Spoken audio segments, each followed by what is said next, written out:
We used the money from your mother-in-law's savings for this trip. It'll eventually become Tyler's inheritance anyway, so it's fine, right?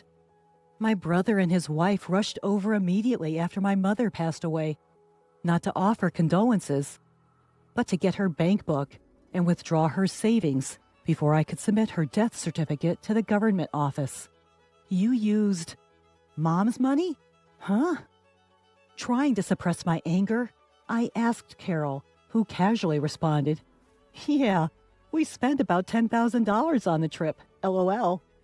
The audacity of my brother and his wife, who conspired to use my mother's money without permission, made me furious for a moment. But then I remembered something. Right, these people don't know. I couldn't help but laugh. Ha ha ha. My condolences. Carol looked puzzled by my sudden laughter. What's wrong with you? Did the shock of us using the money make you go crazy? Of course, I wasn't going crazy. I just couldn't help but laugh when I imagined the surprised faces of my brother and his wife when they found out the truth and their miserable fate. Their carefree days were probably numbered. I am Samantha, a very ordinary office worker, raised by kind parents. My parents were always good-natured, constantly thinking about what they could do for others. Their kindness sometimes led them to being deceived or burdened with unfair responsibilities, but I admired them nonetheless. However, my brother Tyler had a completely different personality. He was always calculating what was beneficial for him and acted accordingly.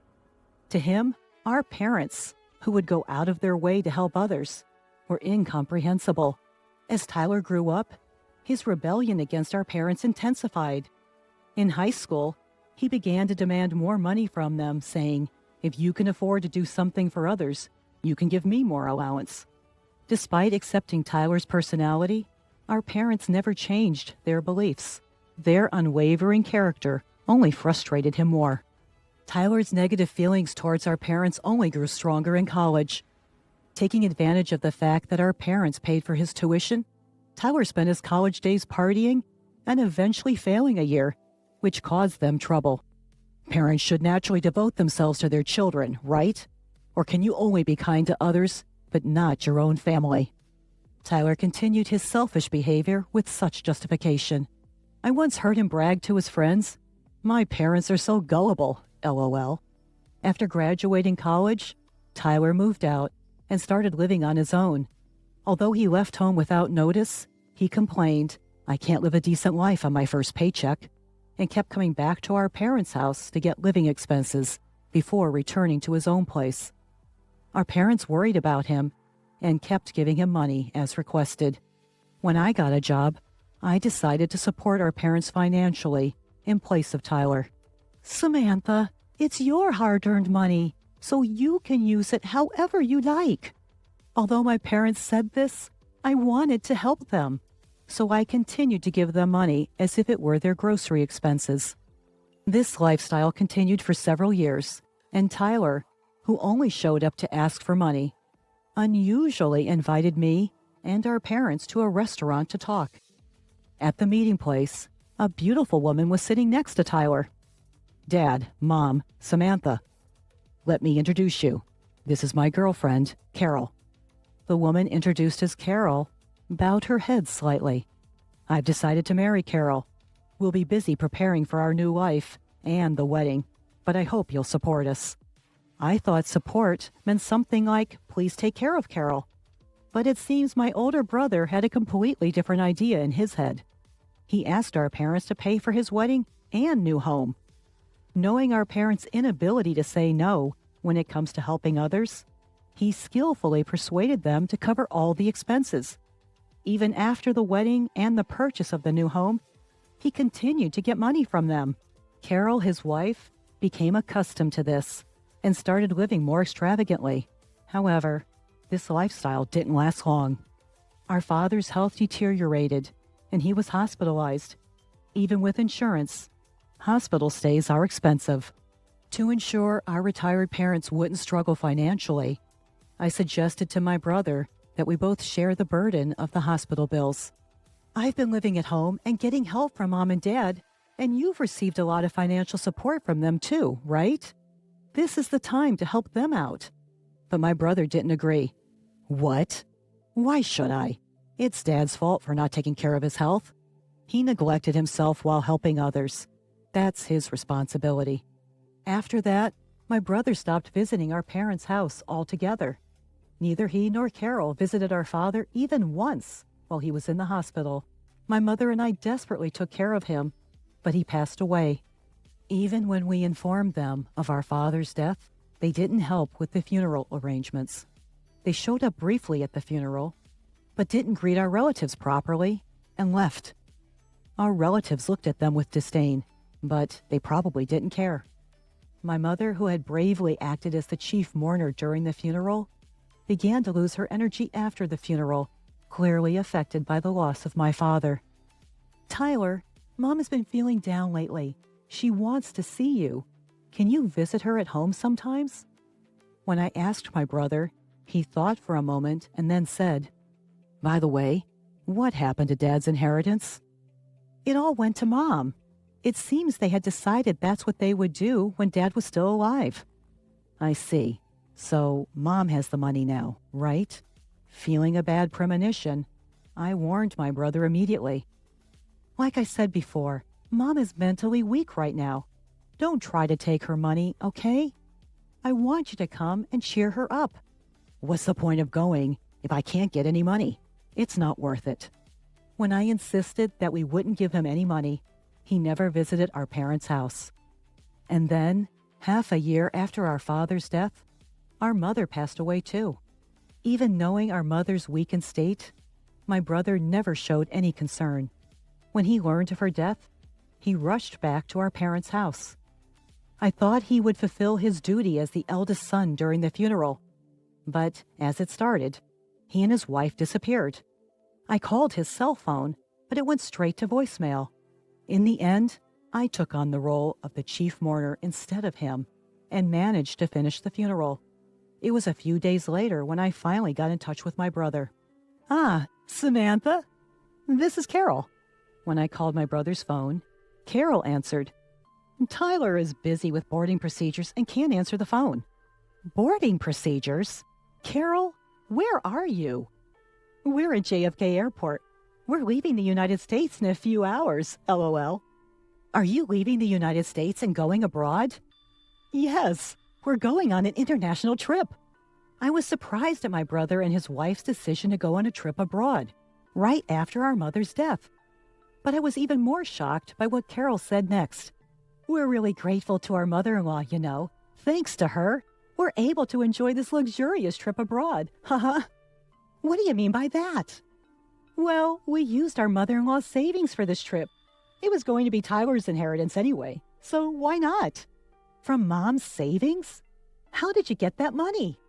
"When we visited her house, we borrowed her bank book and seal.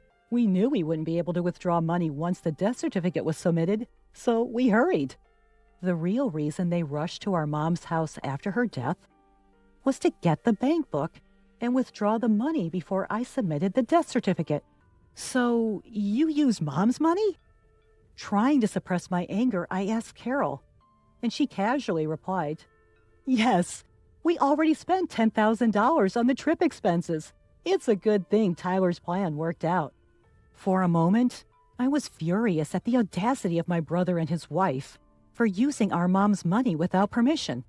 But then I remembered something. That's right. They don't know.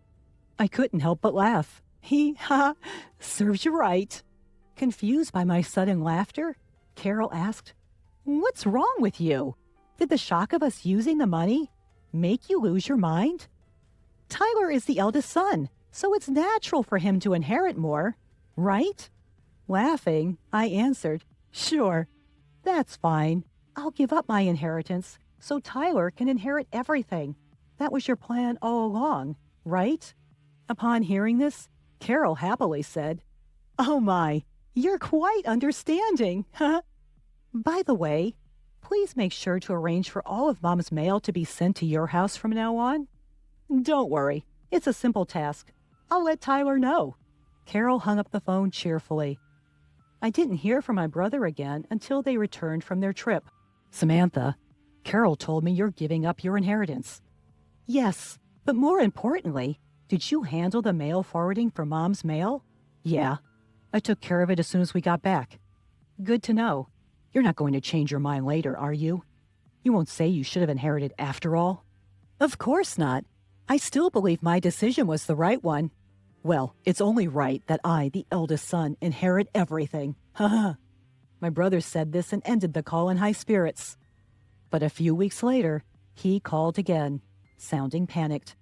There's a collection notice addressed to Mom in her mail. What's this about? Oh, is it from the bank? Our parents always wanted to help people in need and would accept any request. This included money matters. If someone asked to borrow money, they would even borrow from the bank to lend to others or become a guarantor if asked. As a result, their debt grew more and more. The amount of debt was far greater than the savings, so inheriting would clearly put them in the red. Did you know about this? My brother raised his voice. You knew Mom had debt, right? Why didn't you say anything? There was no point. What? You're saying it's meaningless? You knew about the debt, so you gave up your inheritance, right? If I had known, I would have given it up too. That's impossible. Why the hell is it impossible? Tyler, you took money from Mom's bank account to go on vacation, didn't you? So what? What does that have to do with giving up the inheritance? It's a big deal. What you did is considered a simple acceptance of the inheritance. Simple? What does that mean? Explain it so I can understand. I explained to my brother that by withdrawing money from our deceased family member's account for his own use before the inheritance process, it was seen as a simple acceptance of the inheritance. I've never heard of such a thing. Of course not, huh? Not many people would even consider using a deceased family member's savings for their own selfish desires, so it doesn't come up in conversation. You're just making stuff up because you want the inheritance for yourself. I have a lawyer friend, you know. They'll find out if you're lying. My brother hung up the phone and apparently told his lawyer friend what I had said. He called back later, but his previous bravado was gone. Samantha, you were right. I can't give up the inheritance now, it seems. It appeared the lawyer had given him the same answer I did. Finally, my brother realized he had inherited the debt. He had always begged our parents for money, never knowing they were accumulating debt behind the scenes. It wouldn't be an exaggeration to say it was his own fault for contributing to the debt. Still, my brother desperately tried to find a way to avoid paying it back. He and his wife, Carol, probably didn't have much savings since they spent their earnings freely. It was clear they didn't have the means to pay back the debt. My brother tried to sweet-talk me. Hey, Samantha, our parents are gone, and it's just us siblings now, right? Isn't this the time to join forces? Join forces? What do you mean? I think we should work together to pay back our parents' debt. Now's the time to show our filial piety. So forget about the inheritance and help me pay back half the debt. I sighed heavily at my brother's selfish proposal, which was too little, too late. What are you talking about? When Dad was in the hospital, I said we should help our parents together, but you pushed me away. I was busy at the time. No matter how busy you were, you didn't visit Dad in the hospital even once, and you didn't support our grieving mother afterward. I don't want to hear the words filial piety from someone like you ever again. With nothing left to say, I left my brother hanging. Have you ever done anything for someone else, Tyler? I know you took advantage of our kind parents, but there's no one who will help someone who can't do anything for others, even if they're family. But if you don't help me, Carol and I can't pay back the debt by ourselves. Are you going to abandon your brother? We're family. When Dad was in the hospital, you abandoned him, saying it was his own fault for not managing his health. This time, using Mom's savings is your own fault. I regret that, okay? I've changed. Have you? I still think you're just desperate to reduce your own debt. And even if you've changed, the person you should apologize to is no longer in this world. It's too late. I cut off my brother and hung up the phone. I had no intention of helping him after all the trouble he had caused our parents throughout the years. Afterwards, burdened with debt and unable to live the carefree life they once had, Tyler and Carol's relationship quickly turned sour. However, living separately would only cost more money. Unable to afford even the moving expenses, Tyler and Carol had no choice but to continue their married life together, bickering all the while. At first, they tried to save money and pay off the debt little by little from their salaries, but it didn't last long. Neither Tyler nor Carol could forget their luxurious lifestyle, and they would secretly spend money behind each other's backs, causing their debt to never decrease. As a result, they blamed each other for their inability to reduce the debt, further damaging their relationship. Their marriage continued to crumble in this vicious cycle. On the other hand, I finally found the time to properly mourn our parents. I remembered how, during our parents' funeral, countless attendees tearfully expressed their gratitude for the help our parents had provided them when they were in need. Realizing how many people our parents had helped made me feel even more proud of them. It was ironic that my brother, who had never shown any gratitude and had always caused trouble for our parents, ended up shouldering the debt that resulted from their acts of kindness. Even though they were drowning in debt, I still admired our parents for never giving up on helping others. With these thoughts in mind, I continued to pay my respects to our parents at the family altar every day. One day, I came home and found that my husband had disappeared and left without a trace. A few days later, I found out that him and my sister had eloped. That was 12 years ago. He recently contacted me on the phone, stating, "I'm coming to my home with my wife, and you are in my way. Get out of my parents' house." He was annoyed that I was living at his parents' house. It's been 12 years since they eloped, and I guess he intends to take my sister as his wife now that things have cooled down. But they don't know.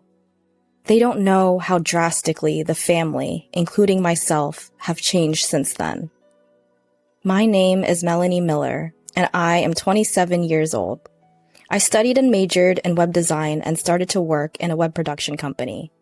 That's where I met my husband, Shane. Shane works in the sales department for the company and is friendly by nature. His charm swept me in, and we got married shortly after a year of dating. Once I was a part of the family, we decided to live together in his parents' home. By then, I quit my job at the web production company and started work as a freelance web designer. I decided to work from home so that I could keep up with my household and support my husband's lifestyle. At first, I had some trouble finding work, so my income wasn't stable. Now, however, I have no trouble finding work and maintaining a stable income. I could work at my own pace and put my family first. I could spend quality time with my husband and his family during the mornings, evenings, and even before bedtime. I was so satisfied with life.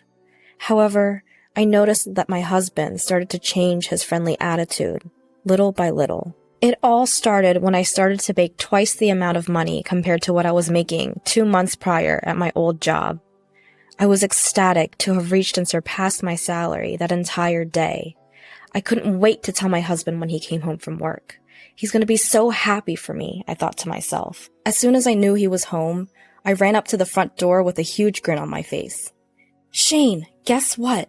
My income last month was twice the amount that I would have made at my last job." "What?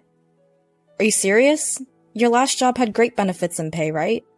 "Yeah, but I've been wanting more. I finally did it." Yep. "That's it? What? You want me to throw you a party?" My husband was being unusually sarcastic and negative. I didn't know where the attitude was coming from, so I asked, "Shane, are you mad at me for something? Did I do something wrong? I genuinely thought that you'd be happy for me." "Why would I be happy? It's not like my salary went up." "Well, yeah, but can't you just be happy for your wife?" "Really? I'm not like you. I'm just not a naturally happy person." Shane. After that fight, my husband became more distant and indifferent day by day. Our daily conversations decreased until eventually it was only me that greeted him good morning and good night first. Even though we were only a year into marriage, we were far from happily married. My in-laws, whom we lived with, started to notice the tension and they began to worry, but they never said anything. 2 months went by and the relationship was still the same. We ate our meals together, but sat in silence. He'd switch the channel when I was in the middle of watching something and would eat all of the food in the house that I'd buy without asking for permission. Whenever I tried to confront him, he'd argue with me, so I just kept it to myself. Then finally, one day, I was cleaning the house, and my mother-in-law came up to me looking anxious. "Melanie, how are you? Are you okay?" "What do you mean, am I okay?" "Well, when you and Shane first got married, you both used to go out and enjoy spending time together. But lately, it seems like you don't do much of that anymore. And you don't even talk, and..." "Yeah, but we've only been married for a year," I replied. But it was strange. I forced a smile back at her so that she knew not to worry. But she saw right through my smile. She looked at me with a straight face. "If you don't want to talk about it, I won't make you. But I worry about you, and lately I feel like you've been down." "Well, I'm not faking anything." "Well, your father notices it too. Him and I are just worried that you might be overwhelming yourself." "Oh, Mother. Honestly, it probably was my fault that my husband was uncomfortable with me earning more. But on the other hand, I also felt alone in my accomplishment. And in the moment, I was so happy that she finally acknowledged and noticed the pain I was in. It brought tears to my eyes. So I decided to tell her everything. After listening to what I had to say, she started to rub my back and responded, "I am so sorry on behalf of him. He is not man enough to sincerely be happy for you and your success. No, it's my fault. It was selfish of me to think that he would have genuinely been happy for me." "But that's something you shouldn't have to worry about in a marriage, Melanie. And if you keep your feelings in about this, it will only make it worse." "I don't think it could get any worse." "Okay, so the two of you need to seriously talk about this. Can you do that?" "Yes, I can. Thank you for listening to me, Mom." She smiled back at me. "Of course." And then she patted my head.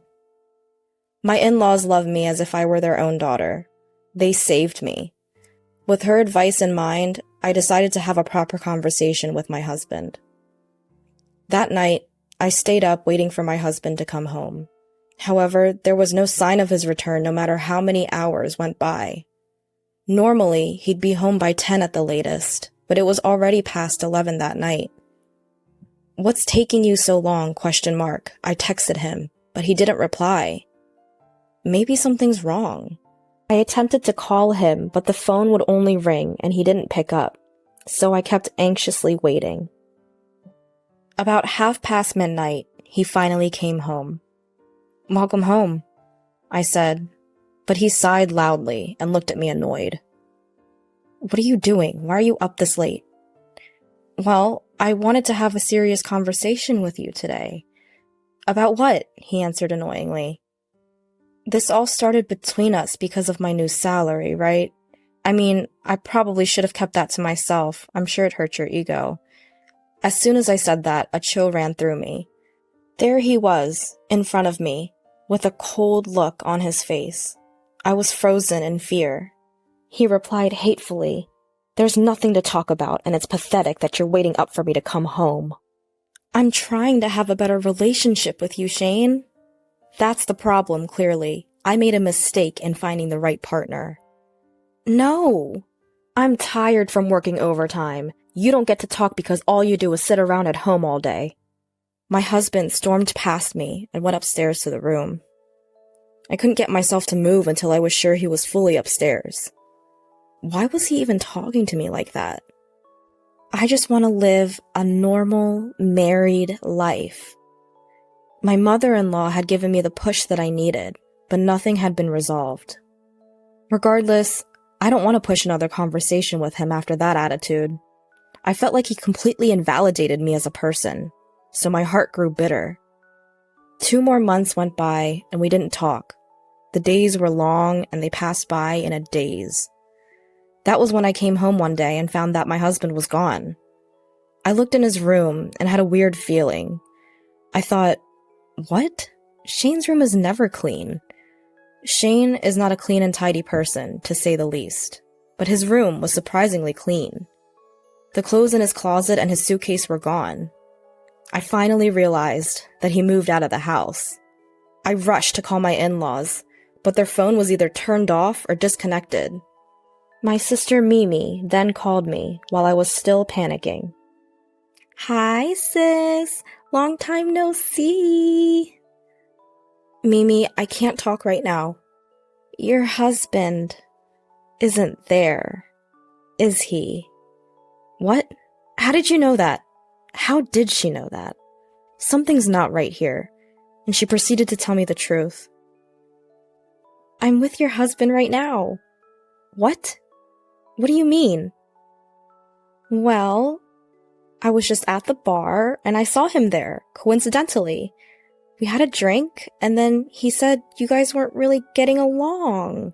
Mimi, no! You can't be. I am dating him, and we're going away to get married, so don't try and stop me. Going away?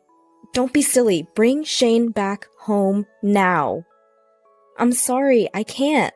I've actually had these feelings for a while now. Plus, he's tall and handsome. I'll take him. Then, the phone went silent. I tried to call her back so many times, but she never answered. Instead, she sent me pictures. There were dozens of photos of them together, going on dates, smiling. Either way, it was not something I enjoyed looking at. A few days later, I received his signed and completed divorce papers. I called his job, but they told me he'd already resigned. I knew that I didn't deserve to go through this alone. I told my parents and in-laws about the situation and asked for their support. So, apparently, Shane and Mimi are together now. He quit the company on his own, and now he's making me sign the divorce papers. Everyone was speechless. Then, my father-in-law started to speak after processing. Melanie, I am truly sorry for our stupid son. I don't expect you to forgive me. Matter of fact, you don't have to. Oh, Father. And unfortunately, I cannot forgive your sister either. You are like a daughter to me. I cannot forgive them for hurting my precious daughter. Everyone agreed with him in this. It was at that moment, when all of us completely changed how we felt and thought about Shane and Mimi. My in-laws were considering moving into a new house at the time. After the situation, they claimed, I don't want anything to do with my son ever again, and they moved houses without telling him. My parents have also decided to cut ties with my sister. If she were to ever come back, they said they'd pretend as if they don't know her. Someone whose moral compass is so far gone that they'd take their sister's husband is no daughter of ours. That was their reasoning. So then, I decided to take this opportunity to go back home to my parents. I demanded alimony from them in exchange for going through with the divorce. Which he responded, you get the alimony when I get my divorce. But I eventually received several million yen in alimony with a message that followed, divorce me. As soon as the divorce was finalized, I cut all ties with Shane and Mimi. It's been 12 years since the divorce, and a lot has happened since then. My in-laws tore down the house we all lived in, and even sold the land. I have become more well-known as a web designer, and my salary is much higher than it used to be. Because of this, I'm able to travel regularly with my parents and live a fulfilling life. Today, while I was working, I received a call. I picked up without looking at the caller ID, assuming it was a client. But it instantly brought back bad feelings. It's been a long time, Melanie. How have you been? Shane? I knew you'd remember your ex-husband's voice. He's talking nonsense, just like before. What do you want? 12 years and now you want to talk? I could hear him chuckle. No, you're in my house. Get out within the next 10 minutes. What? What are you talking about?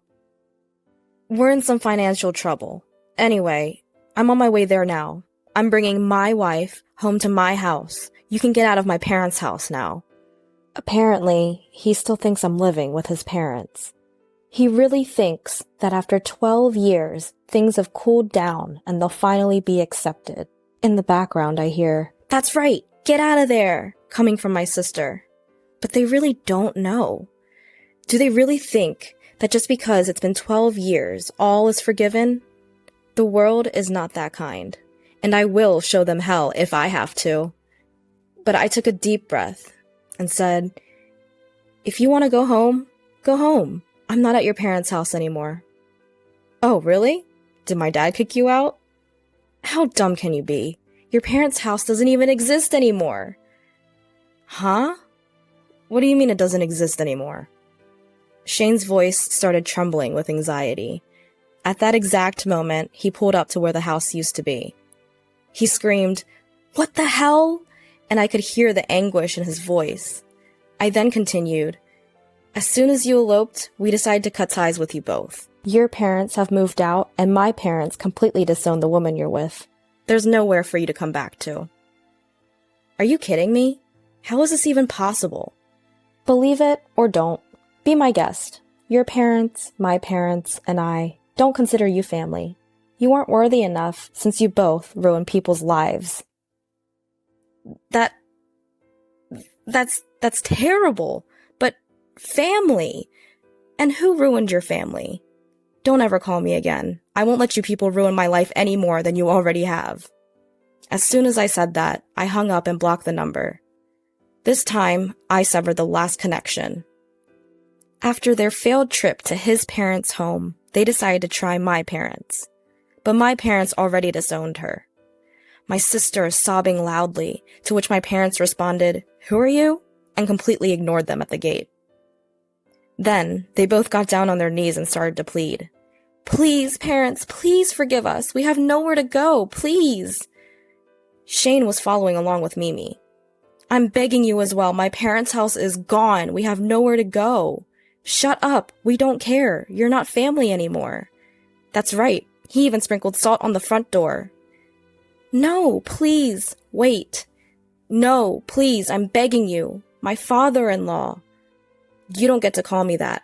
Get out of here." They were so persistent that my father ended up sprinkling salt on them, and my mother called the cops for trespassing. They have not been seen since. Last I heard, they were jobless, homeless, and asking their friends for money. But by the time they came back, word of them had spread around, and no one was willing to lend them anything. Anyway, it's unlikely that they could even survive in their hometown. They'd have to start scratch from somewhere else. But they brought that on themselves. They sowed their seeds, and they'll have to suffer for it. Me and my parents, of course, will never see them again.